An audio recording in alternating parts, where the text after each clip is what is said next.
It's 7 o'clock, and this is Andrew Lodge at the Radio 2 News Desk. 5 men are to appear in court on Tuesday in connection with the kidnapping of an 18-year-old Greek Cypriot girl from her home in North London 10 days ago. She's been talking about her ordeal. She said she was treated well and is feeling fine, but a bit nervous. The police think most of the £17,000 ransom money has been recovered.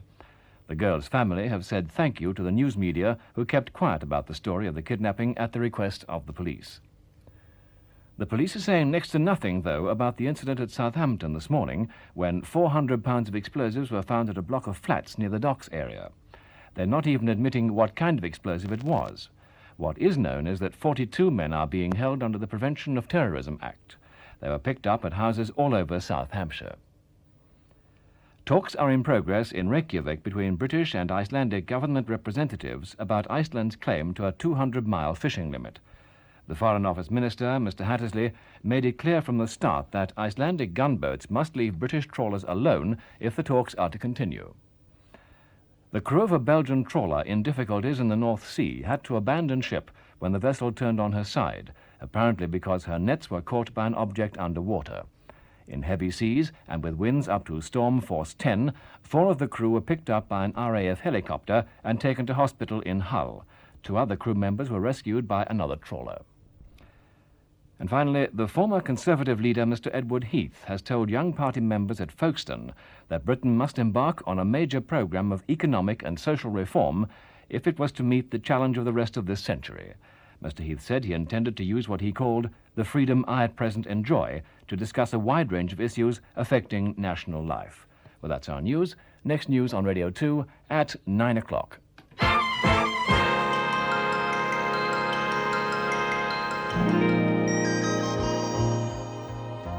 This is Radio 2. And now, here's Terry Wogan. Hello, and welcome to Punchline.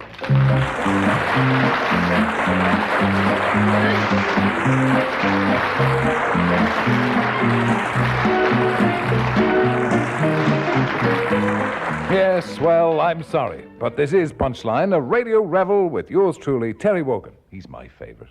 In the chair. And today's lineup of resting thespians: Bernard Cribbins, Dilys Lay, and Bob Monkhouse. Thank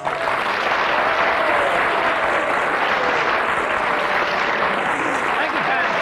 Thank you. Peace, my children. 3 unwise monkeys. The game is very simple. Our band of players have been given several endless sketches, endless in that they don't have a final punchline. Shame. So just before they get to the end of each sketch, when you feel that your frail body can take no more, they'll be stopped by this noise. I'll ask each of the team to suggest their own punchlines. Now, are there any questions before we start this business? Dilys has a question. Dilys has a question. Well, go on then, Dilys, for goodness sake. What is yellow with greasy wings? I don't know what is yellow with greasy wings. A bread and butter fly.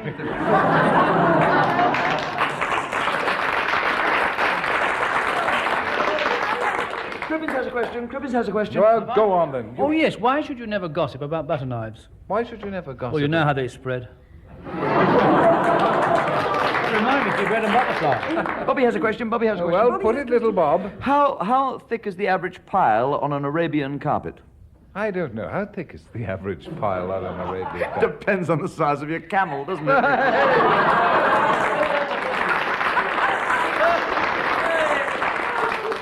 All right, we'll move on. As you nervously sit there, counting the number of shopping days till Christmas, it's comforting to know that others are in the same boat.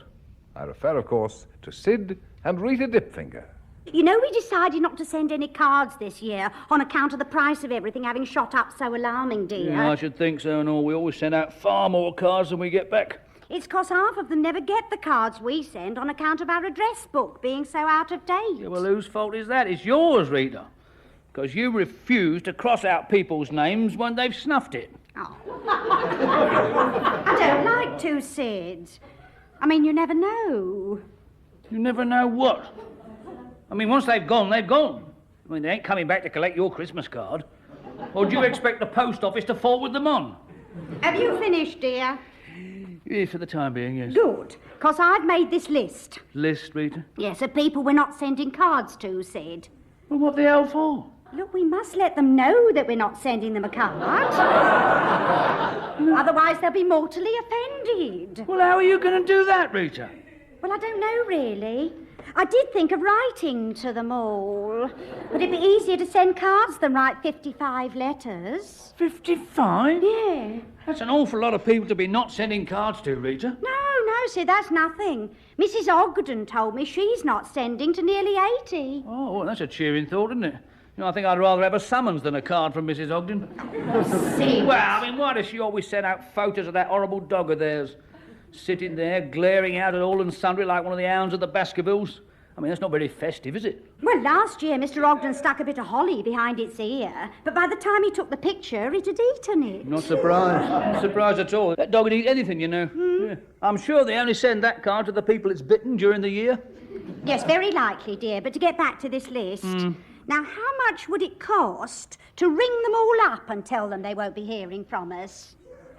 55 phone calls, Rita. That's about the same as a fortnight in Majorca. Oh, not if we phone them in the cheap time, dear. Now, Rita, I keep telling you there is no longer any cheap time. There's an expensive time, a more expensive time, and a time when it's cheaper to charter a plane, deliver the message in person. You're not being very helpful, dear. Well, it's not my fault, Rita. If you want to do it on the cheap, you go up the post office tower with a blanket, send them all a smoke signal. 55 times? Me arms would drop off. Oh, come here, let's have a look at that list. Yeah, oh, well, you can cross my Uncle Charlie off for a start. You can't not send him a card, Rita. Poor old fellow's been very humpty since his ferret was took poorly. Yes. And really, we ought to send the ferret a get-well card. Oh, Sid, if we send him one, we'll have to send my Auntie Beryl one as well, 'cause they're meeting for Christmas dinner. Oh, that's nice, isn't it? Seeing them both on their own. Yeah, that's why I've asked them for dinner with us. Are you demented, Rita? Eat us out of house and home, those two will. Now, I haven't even started on the list of people we're not sending presents to, and there's 35 of them. Good.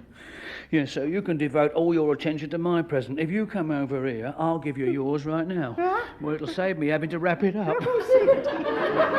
Keep your hands to yourself. Come on, it's Christmas, Rita. Not yet, it isn't. Oh. Who do you think you are, Santa Claus? Well, I'm certainly not Tiny Tim, am I? Oh, you are disgusting. Come on. No. Oh. Seriously, Sid. Oh, here we go. Yes.